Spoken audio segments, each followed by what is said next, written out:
Mr. President, before turning to the bipartisan bill that brings a number of us to the floor this afternoon, we have been listening to a number of my Republican colleagues throw stones at Build Back Better, and I would like to simply state for the record, Democrats are committed to lowering costs for families, such as making childcare more affordable and home care for seniors. Democrats are committed to lowering taxes for people, such as the child tax credit. That, by the way, provides much needed financial support for families, including for the families of over 200,000 children in Hawaii alone.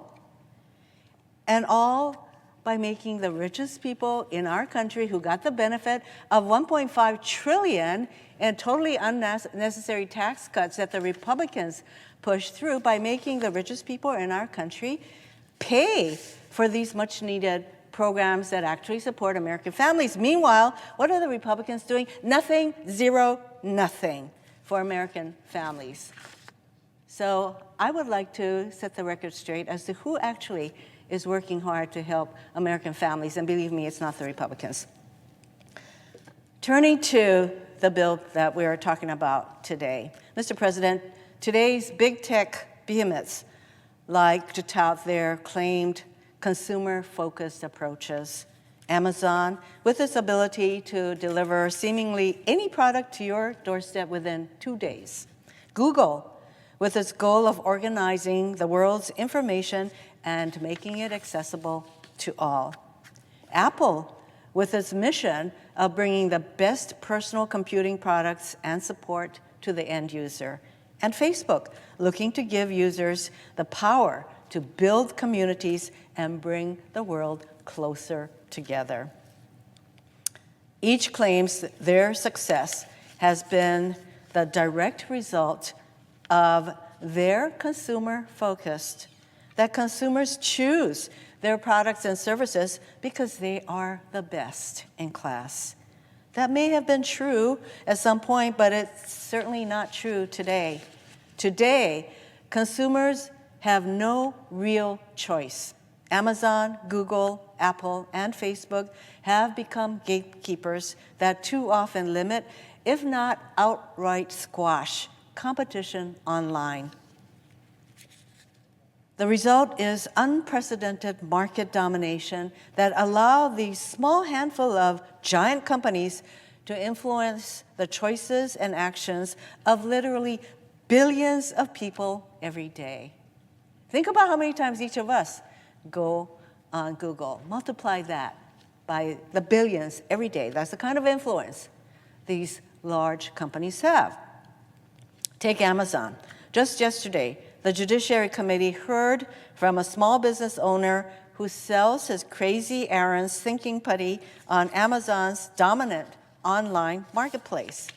He watched as Amazon leveraged its dominance by using the data it collects from these sales to introduce a knockoff of his product.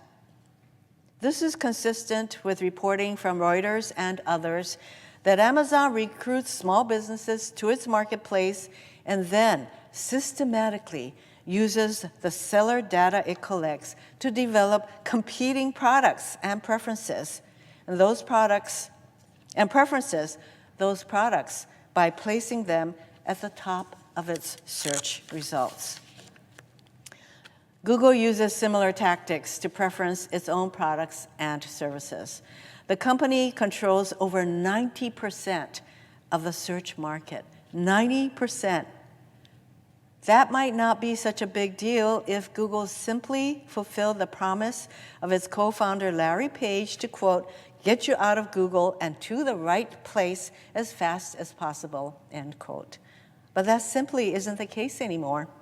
About 2/3 of searches on Google result in 0 clicks. In other words, they start on Google and they end on Google.